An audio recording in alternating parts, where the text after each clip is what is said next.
welcome to the Do It All Dad Here podcast, dad-friendly entertainment for you and me. Controlling our kids through comedy can make our kids great again. My 3 kids are living proof of it. And I'm your host, Michael Kornbluth, and this is episode 68. Build the pool fence. Build the pool fence. Is that too aggressively all right for you? Build the pool fence. Build the pool fence. Last night, what am I doing? I'm doing something downstairs.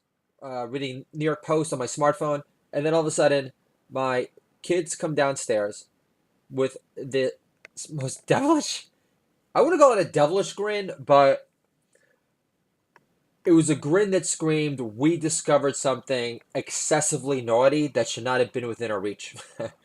And then what is revealed, lo and behold, my daughter literally jams a book in my face. And what is this book, people?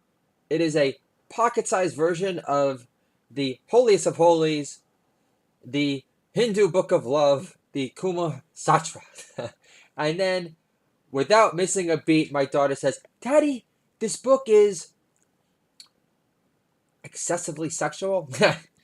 Actually, she said, "Daddy, this book is very sexual." And then, my son, Archo USA, #1 Capricorn, says, "Daddy, my penis popped out reading it."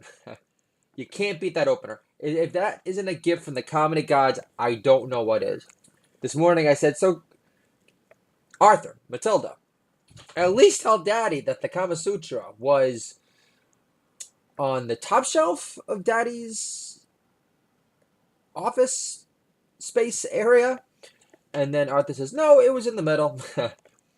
And just to be clear, folks, and then afterwards, my daughter, she starts singing her own song. My daughter, Matilda, singing Rose, Natural Mystic, Sweet, Sweet. Matilda, she starts singing, "Irresponsible Daddy, Irresponsible Daddy." And my daughter is in the middle of a play date right now. And I said, "Matilda, you can't mention this. Child services will be knocking on my door in real time." And they won't need a smart wall for it. So basically, due to my kids discovering the Kama Sutra, I ended up having a conversation with my daughter about AIDS prematurely today. Why, I have no idea, but the big 3. Oh, okay, this was it. So it actually had nothing to do with the Kama Sutra.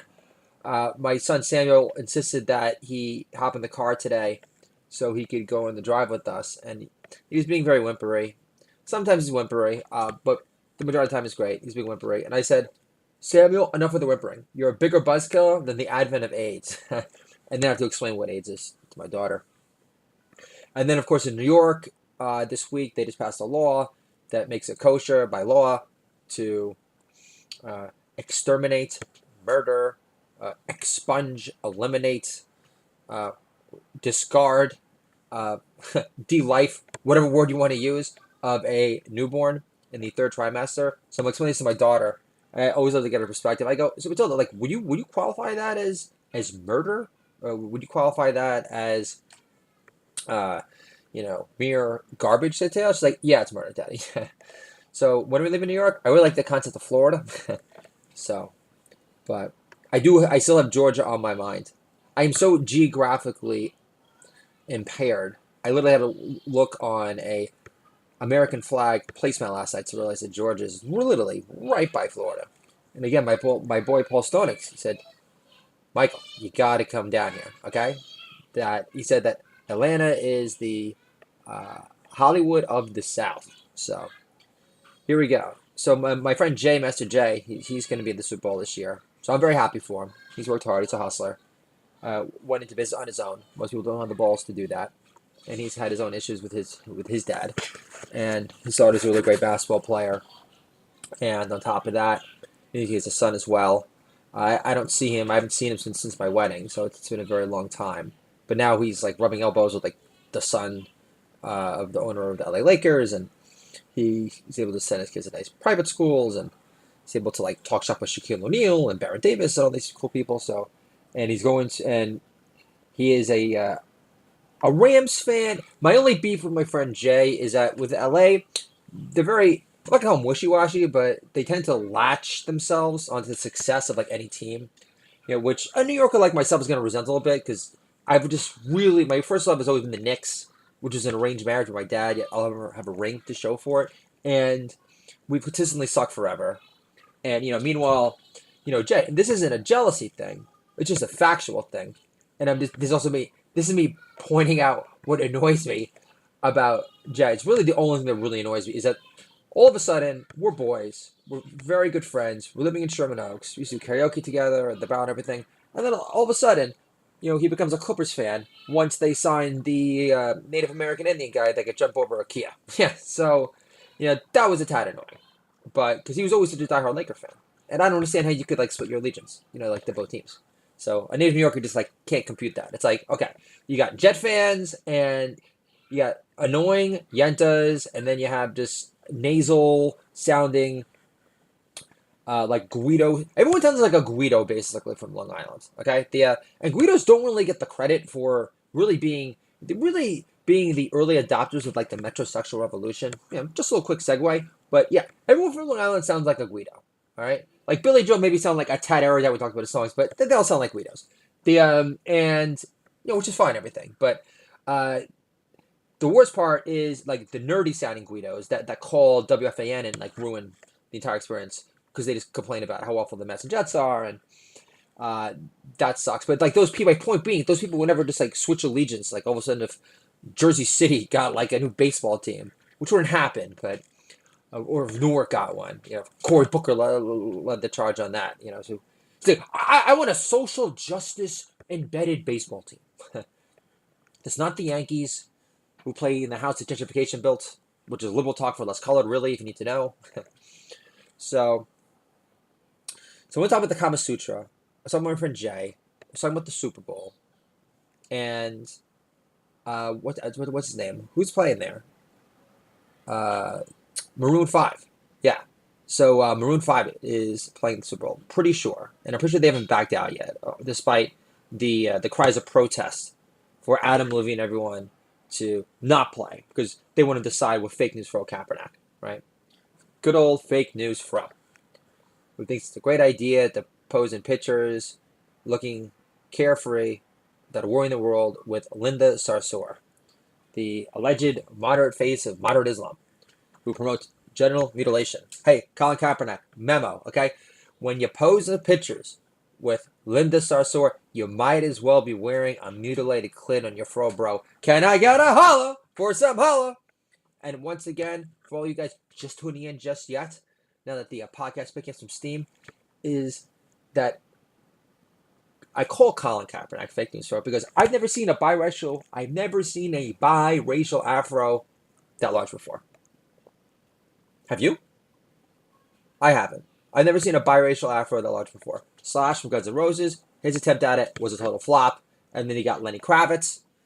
He gave it a shot, but his sky high fro never went poofy puff that way.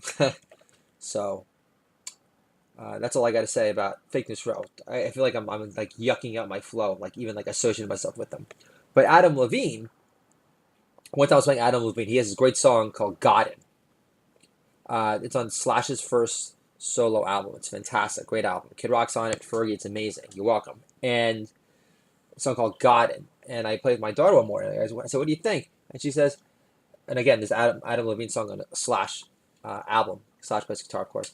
And my daughter says, after I play the Adam Levine song, after I say, "Matilda, what do you think?" My daughter says, "He sounds like he stole Michael Jackson's voice." Which reminds me, my first moral parenting stance, my first line in the sand, was insisting that my daughter only watch Woody Allen films that came out pre-Sun Ye. Yeah. And it also insisting that she don't listen to Michael Jackson songs that came out pre-Jackson 5. Because then my curated, pedophile avoidance playlist for my daughter is that much more black and white. Yeah. Can I get a holla for some holla?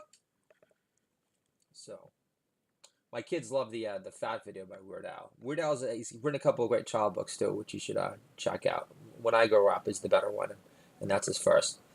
So I wanted to, why was I talking about Maroon 5? Oh yeah, so my friend Jay, he used to play basketball with them. So and he's a member of the tribe, uh, Adam Levine. So I think he understands. I think he will rise above the hysterical clamor involving the Super Bowl. I mean, like, when did the Super Bowl come about like fake news from? Honestly, I mean, like, give me a break. All right, 50% approval rating, African Americans, Kanye West knows friendship best.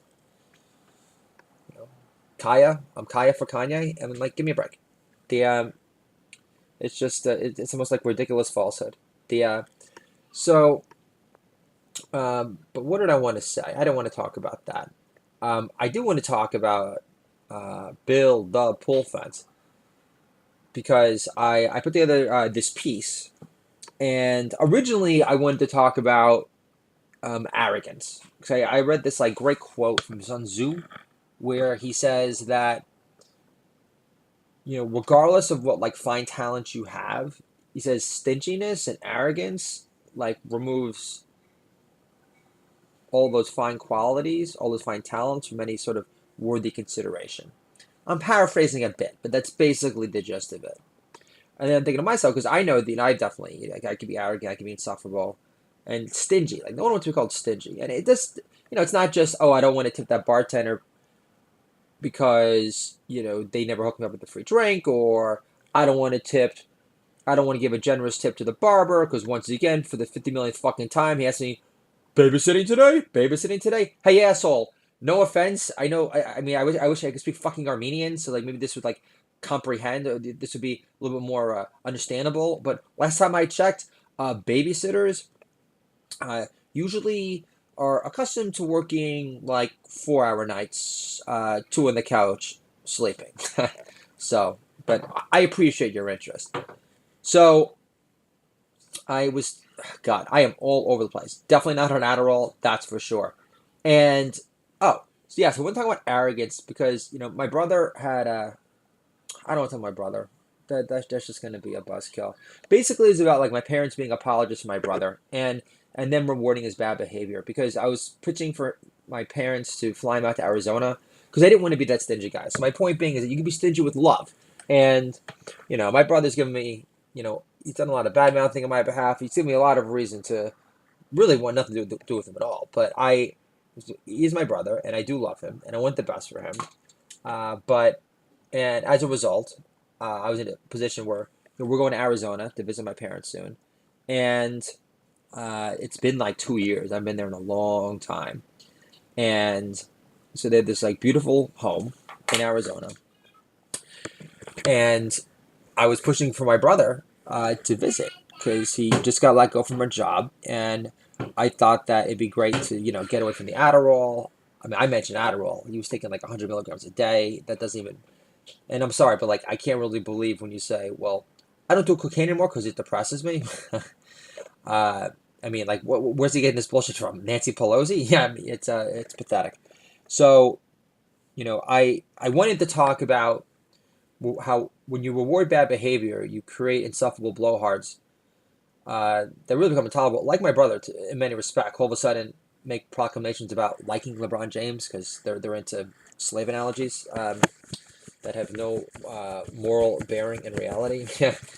But hey, bro, feel free to side with the king, the persecution complex, who basically has been treated like a king ever since he could talk out. So basically since 10, and he went to an all white Catholic school, but they treat him pretty good, and America's been great to him. So I don't really know what the fuck he's bitching about, but I do dig the the goat herder beard look. Son won his first star power naturally. I couldn't be more excessively sarcastic. So I did want to talk about that. What I did also, this is now official. I have a piece called "What Gen X Parents Understand." It is going to be published on the Goodman Project next Monday. Again, I want to thank my editor, Kara Kennedy. You've been wonderful. You've helped make all this material that much more airtight. And I just want to share a couple of new additions from What Gen X Parents Understand. Although Mark Zuckerberg, Zitfei Zuck, although Mark Zuckerberg appears casual in dress, deep down, we know he's no goodwill hoodie. Nor is he easy in the eyes like Jeff Ross. Candy Crush looking good, he's not. Can I get a holla for some holla? So, I really wanted to share that with you. I had to get that off my chest. And also, it's important. I mean, this is what Jet experts have said. It's important for our children to know beating Iron Mike and Punch Out require perseverance. This is my daughter. What's perseverance, Daddy? Doing your first deal as an IT headhunter in LA, 3,000 miles away from home at 22, after cold calling for 6 months prior with a debilitating stutter to contend with. So, and that is true, folks. Hard work does pay off. And so in the end, to make a long story short, because I don't have like forever here, but my parents did get the pool fence. And in the end, they showed a willingness to compromise. And in the end, they valued the safety of their children, of their grandchildren, over, their own, warped views of not whether the pool fence being immoral, but actually the resistance was that it was an eyesore. Well, my mom said it was an Josh, Michael, I don't want to get the pool fence. It's an eyesore. And I snapped back. I said, Mom, the drowning prevention device that you just referred to as an eyesore is a tad dramatic. Pelosi denture breath. An eyesore is a back tat on Lena Dunham's back fat in broad daylight. Yet you're relegating a drowning prevention device for your three grandchildren that's obligated by law to an eyesore. Mom, you would think that I was forcing you to get a pool fence that was an exact replica of an Elie Wiesel novel. Can I get a holla for a extra holy holla? I know that was hardcore, incorporating Holocaust material. Yeah, so this, in terms of like the big three, so okay, AIDS, was forced to have that conversation with my daughter. There's like that big three where you want to extend the age of innocence as long as possible. So AIDS, okay, that's out the window. And then what else? Oh, 9/11. 9/11. I had to. I haven't really gotten into details, but I talked about how I had learned that when they passed that law in New York granting abortion rights, and actually, according to my wife, who works as a nurse, 'cause I don't really know these things, she says that a lot of kids, not a lot, but there's like a percentage that are actually like brain dead at that point. So, it's not a matter of like women just being like completely clueless and heartless and deciding, oh well, I don't want it. Yeah, sure, it's a kid, but like I don't want it anymore. Like it's usually a matter of like brain dead abnormalities, if you will, and the kid looking like the kid from Mask, and I mean, who really wants that, for a potential life in this world? There's not enough, bad shit to worry about. So, I get that. I'm still not like doing cartwheels over the concept. I'm still not doing cartwheels over people giving a rapturous applause, for it. And then I'm really not doing cartwheels over the fact that I found out that this apparently this, the voting or the passing law was by the site of Ground Zero, but like I don't know where. So like that's where I had to end up like briefly mentioning 9/11 to my daughter. So yeah, so like the Holocaust, 9/11, and AIDS. Those are like the big three subjects, heavy duty subjects. I did not want to discuss with my daughter until at least 10, and I'm doing an awful job of it. The Holocaust. But as they say in comedy, the only way that we could, basically come out the victor in any respect is to reclaim the narrative by getting a laugh and laughing at the tragedy and horror of it all. So I'll give you a prime example. Here we go. This joke is older than Yiddish for me. It's one of my first, but I'm still very proud of it. So, have you guys ever been to the Anne Frank Museum? And actually was able to recycle this in my first short story published ever called I Don't Drink German Rieslings. Here we go. So, I go to the Anne Frank Museum, which is where she wrote the Diary of Anne Frank. It's in Amsterdam. And I don't know about you. Have you guys been before? This is me doing crowd work, by the way, listeners. Have you guys ever been to the Anne Frank Museum? Yeah. Well, I don't know about you, but my first impression when I entered the Anne Frank Museum was this. This place is enormous. I've never seen so much closet space. I expected a cubby, not a walk-in closet. Still makes me laugh. I remember I did that joke at like a Mexican basement open mic in the city, and these guys who had been at it much longer than me, they were very complimentary. I think my opener was, so I'm pulverizing my girlfriend's vagina, who's now my wife, which is really comical. So I didn't really get many laughs, but the Anne Frank thing worked at the end. I got something from that, and I got compliments on it. Like, Anne Frank, that's good, that's good. So you always remember that, especially when you don't get any laughs at all that first year of stand-up.